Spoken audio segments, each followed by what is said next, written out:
नमस्कार, सुलगता सवाल देख रहे हैं और मैं हूं आपके साथ दिव्या सिंह। पश्चिम बंगाल की मुख्यमंत्री ममता बनर्जी की हालत बद से बदतर होती जा रही है। कोलकाता कांड को लेकर डॉक्टरों के गुस्से ने उनकी सारी हेकड़ी को निकाल दिया है। इस समय जिस दबाव में ममता बनर्जी दिख रही है, शायद उनके सीएम बनने के बाद ये पहली बार दिखा है। टीएमसी सुप्रीमो पूरी तरह से बैकफुट पर है। उन्हें समझ में नहीं आ रहा न्याय की मांग कर रहे जूनियर डॉक्टरों को कैसे समझाया जाए, उनके गुस्से को कैसे शांत किया जाए। ममता बनर्जी चारों तरफ से घिर चुकी हैं, लेकिन इस बीच जिस तरह से सीबीआई का एक्शन इस मामले में देखने को मिला है, उससे ममता बनर्जी भी डरी हुई है, क्योंकि जांच की आंच टीएमसी तक पहुंच चुकी है। धड़ाधड़ मामले में गिरफ्तारी शुरू है और टीएमसी के कई नेता सीबीआई की रडार पर है। ऐसे में कोलकाता कांड को लेकर बुरी फंसी ममता बनर्जी पर तमाम तरह के सवाल सुलग रहे हैं। कोलकाता कांड पर क्यों नहीं थम रहा बवाल? टीएमसी तक कैसे पहुंची आर्जिकर मामले की आंच? क्या सीएम ममता ने मानी जूनियर डॉक्टरों से हार? सीबीआई ने ममता के नेता को क्यों किया गिरफ्तार?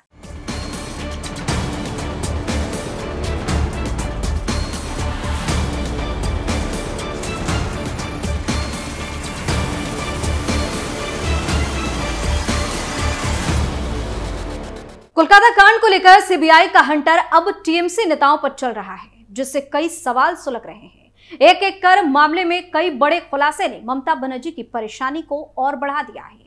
अब तो जांच की आंच टीएमसी तक पहुंचने से ममता छटपटाने लगी है। दरअसल RG Kar medical college and hospital में भ्रष्टाचार के मामले में सीबीआई ने पूर्व प्रिंसिपल संदीप घोष के करीबियों पर शिकंजा कसना शुरू कर दिया है।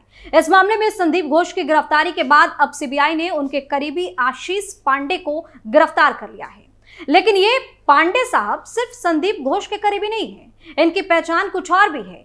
एक दिन पहले आशीष पांडे सीबीआई दफ्तर में पेश हुए थे। खबर है कि वहां उनसे पूछताछ की गई। आर्जिकर वित्तीय भ्रष्टाचार मामले में अब तक 5 लोगों को गिरफ्तार किया जा चुका है। कौन है गिरफ्तार हुआ आशीष पांडे?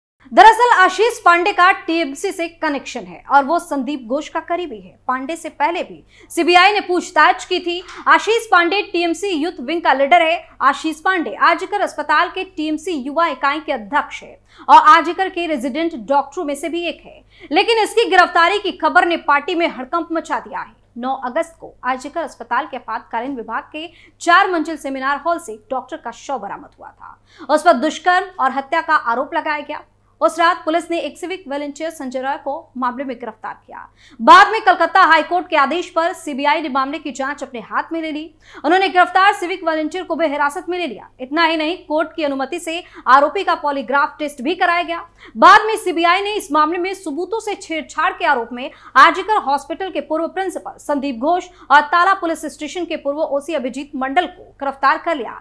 संदीप घोष को पहले मेडिकल कॉलेज वित्तीय भ्रष्टाचार मामले में सीबीआई ने हिरासत में लिया था। क्यों संदीप घोष के करीबी पर सीबीआई ने कसा शिकंजा?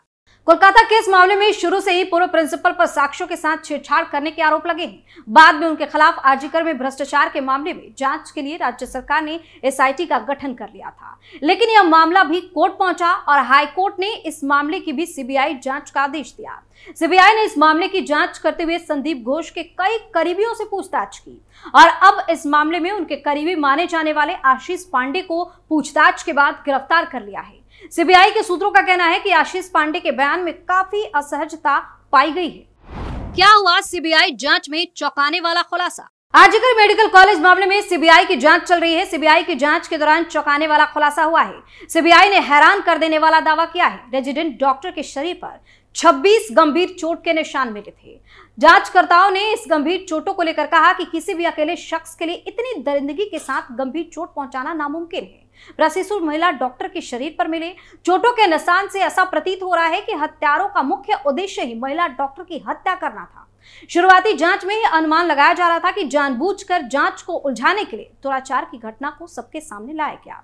स्वास्थ्य विभाग के अधिकारी के मुताबिक बीते कुछ दिनों में हमें मेडिकल कॉलेजों में कथित तौर पर डराने, धमकाने और जांच प्रणाली में विसंगतियों को लेकर कई शिकायतें मिली। उन्होंने कहा कि शिकायतों को लेकर सटीक संकलित आंकड़े तो नहीं है, लेकिन कथित तौर पर मिल रही सभी शिकायतों को राज्य स्तरीय शिकायत निवारण समिति को भेज दिया गया है। वहीं एक अन्य अधिकारी ने इस मामले को लेकर कहा कि राज्य के 25 सरकारी मेडिकल कॉलेजों और अस्पतालों में से 6 से ज्यादा इस तरह की शिकायतें आई हैं।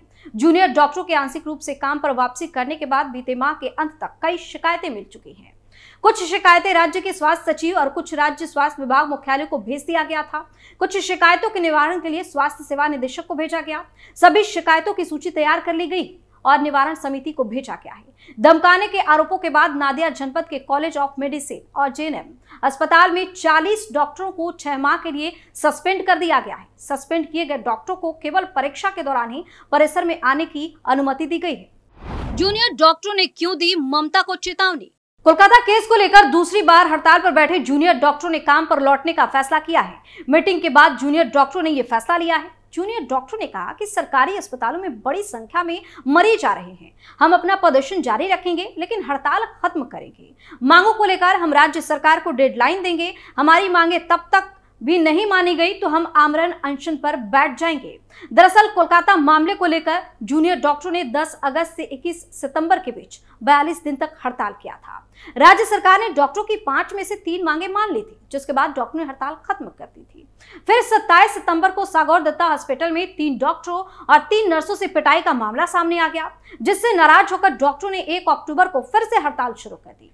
अब जूनियर डॉक्टरों ने कहा है कि ममता ने मीटिंग में किए वादों पर काम नहीं किया है। दूसरी बार विरोध प्रदर्शन शुरू कर रहे जूनियर डॉक्टरों ने 1 अक्टूबर को कहा था कि हमारी सुरक्षा की मांगों को पूरा करने के लिए ममता सरकार का रवैया पॉजिटिव नहीं रहा। हम पर अभी भी हमले हो रहे हैं। सीएम ममता के वादों को पूरा करने का कोई प्रयास होता नहीं दिख रहा है। हमारे पास पूरी तरह से काम बंद करने के अलावा कोई विकल्प नहीं बचा है। डॉक्टरों ने सुप्रीम कोर्ट में क्या कहा था? सुप्रीम कोर्ट में 30 सितंबर की सुनवाई में बंगाल सरकार ने कहा कि रेजिडेंट डॉक्टर्स इन पेशेंट डिपार्टमेंट और आउट पेशेंट डिपार्टमेंट में काम नहीं कर रहे हैं। इसके जवाब में डॉक्टर्स के वकील ने कहा कि सभी इमरजेंसी और जरूरी सेवाओं में डॉक्टर्स काम कर रहे हैं। मामले की अगली सुनवाई 14 अक्टूबर को होगी। बता दें कि डॉक्टरों की पिछली हड़ताल 42 दिन तक चली थी। इस दौरान डॉक्टरों और ममता सरकार के बीच मीटिंग को लेकर 7 दिन तक टकराव चला था। 4 कोशिशें नाकाम होने के बाद 16 सितंबर को ममता और डॉक्टरों के डेलीगेशन की सीएम हाउस में बैठक हुई। इस बैठक में ममता ने डॉक्टरों की 5 में से 3 मांगे मानी थी और कहा था कि काम पर वापस लौटे। डॉक्टर की मांग पर बंगाल सरकार ने कोलकाता के पुलिस कमिश्नर विनीत गोयल को पद से हटा दिया।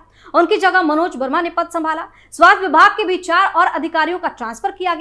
इसके अलावा 5 और पुलिस अधिकारियों के पद बदले गए। 19 सितंबर को डॉक्टरों ने हड़ताल खत्म करने का फैसला लिया था। जूनियर डॉक्टरों ने कहा कि हमारी मांग पर Kolkata police commissioner, medical education के डायरेक्टर और हेल्थ सर्विसेज के डायरेक्टर को हटाया गया है। हालांकि इसका ये मतलब नहीं है कि आंदोलन खत्म हो गया है। हेल्थ सेक्रेटरी NS निगम को हटाने और अस्पतालों में थ्रेट कल्चर खत्म करने की हमारी मांग अभी भी जारी है। क्यों लगा कॉलेज में विक्टिम ट्रेनी डॉक्टर का स्टेचू? कोलकाता के आरजीकर कॉलेज में विक्टिम ट्रेनी डॉक्टर का स्टेचू बनाया गया है। फाइबर ग्लास के बने इस स्टेचू को अभया क्राइम ऑफ द आवर नाम दिया गया है। इसमें एक महिला को दर्द में चीखते हुए दिखाया गया है। इस स्टेचू को लेकर विवाद शुरू हो गया। करीब 2 महीने से विरोध प्रदर्शन कर रहे जूनियर डॉक्टर्स ने कहा कि यह स्टेचू विक्टिम का नहीं है, बल्कि उस दर्द और टॉर्चर का प्रतीक है जिससे वह गुजरे थे। यह स्टेचू हमारे प्रदर्शनों को भी दर्शाता है। वहीं टीएमसी नेता कुणाल घोष ने कहा कि विक्टिम के नाम पर इस मूर्ति की स्थापना सुप्रीम कोर्ट के फैसले की भावना के खिलाफ है। कोई जिम्मेदार व्यक्ति कला के नाम पर ऐसा नहीं कर सकता। विरोध और न्याय की मांगे ठीक है, लेकिन उस लड़की के दर्द भरे चेहरे वाली मूर्ति सही नहीं है। तो कोलकाता कांड को लेकर ममता बनर्जी की मुश्किलें कम नहीं हो रही। अब टीएमसी नेताओं की गिरफ्तारी जारी है, जिससे पार्टी में बवाल मचा हुआ है। सुरक्षा सवाल में फिलहाल के लिए इतना ही। देखते रहिए कैपिटल टीवी। नमस्कार।